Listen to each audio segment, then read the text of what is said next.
But this punishment by which one is deprived of the last end must be endless.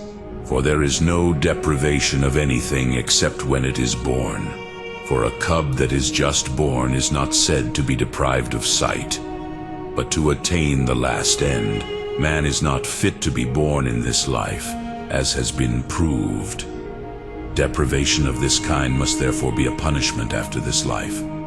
But after this life there remains no possibility for man to attain the ultimate goal, for the soul needs the body for the attainment of its end, inasmuch as through the body it acquires perfection both in knowledge and in virtue. But the soul, after it has been separated from the body, does not return again to this state in which it receives perfection through the body, as those who posit transcorporation, against whom it was argued above, said. It is necessary, therefore, that he who is punished by this punishment, so as to be deprived of his last end, must remain forever deprived. Still, if something is deprived of what is in its nature to be held, it is impossible to restore it unless it is dissolved into the underlying matter, so that something else is born again anew, as when an animal loses sight or another sense. Now it is impossible for that which has already been generated to be generated again, unless it is first corrupted. And then from the same matter another whole can be generated, not the same in number, but in kind. But a spiritual thing, such as a soul or an angel, cannot be dissolved by corruption into some pre-existing matter, so that something else of the same kind may be born again. If, therefore, he is deprived of what is in his nature to have, it is necessary that such privation should remain forever. Now there is an order in the nature of the soul and of the angel to the ultimate end, which is God. If, therefore, he falls from this order by any punishment, such punishment will remain forever. Again, natural equity seems to have this, that each one is deprived of the good against which he acts, for from this he renders himself unworthy of such good. And hence it is that, according to civil justice, he who sins against the commonwealth is completely deprived of the society of the commonwealth, either by death or by perpetual exile. It is not taken into account how long the time was in committing the sin, but what it is against what he sinned. And the same is the comparison of the whole present life to the earthly republic, and of the whole eternity to the society of the blessed, who, as was shown above, are eternally possessed in the last end.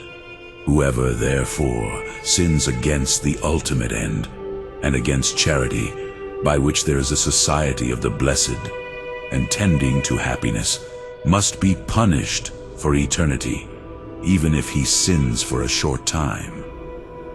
In addition, in the divine judgment, the will is counted as a deed, because just as men see what is done outwardly, so God looks at the hearts of men.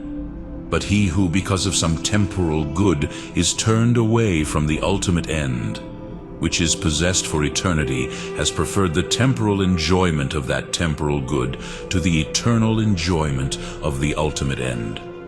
Hence it is clear that he would have much more desired to enjoy that temporal good for eternity. Therefore, according to the divine judgment, he must be punished as if he had sinned eternally. But there is no doubt that eternal punishment is due for eternal sin. Therefore, he who turns away from the last end is due eternal punishment.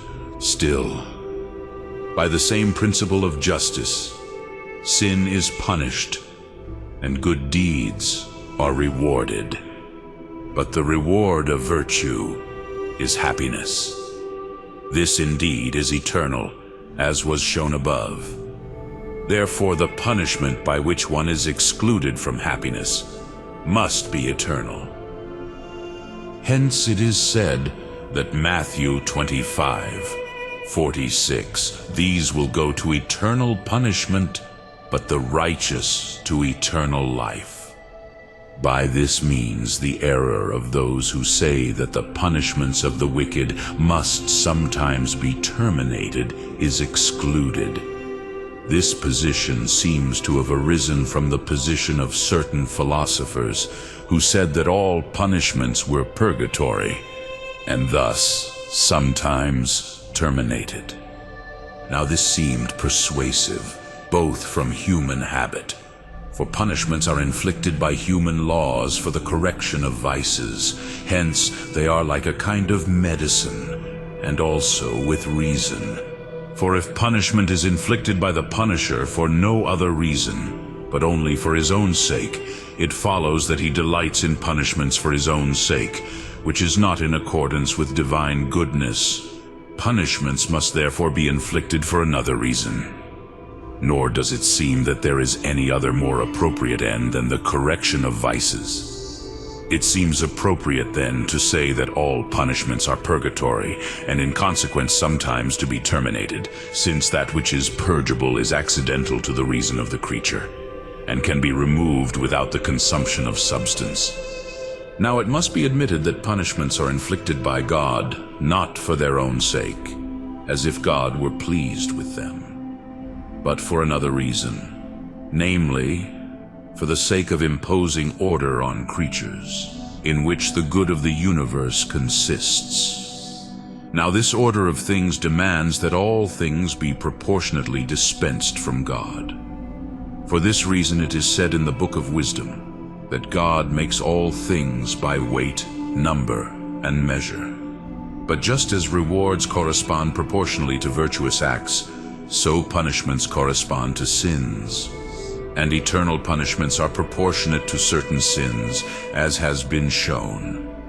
Therefore God inflicts eternal punishments for certain sins, so that due order may be preserved in things, which demonstrates his wisdom. If, however, one grants that all punishments are instituted for the improvement of manners, and for no other reason, yet it is not for this reason that he is forced to hold that all punishments are purgatory and terminating.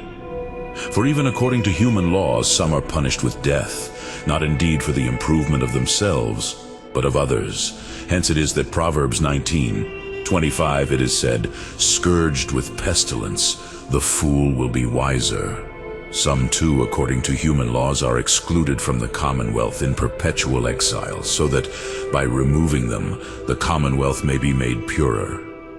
Whence it is said, Proverbs 22:10, "Cast out the scoffer, and strife will go out with him, and lawsuits and insults will cease."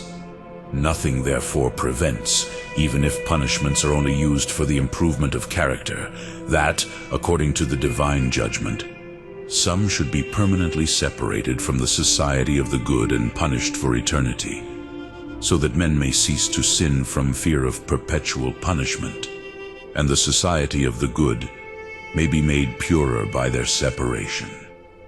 As it is said in Revelation 22:27, "He shall not enter into it," that is, into the heavenly Jerusalem, by which is signified the society of the good, anything defiled, or doing abomination and lying.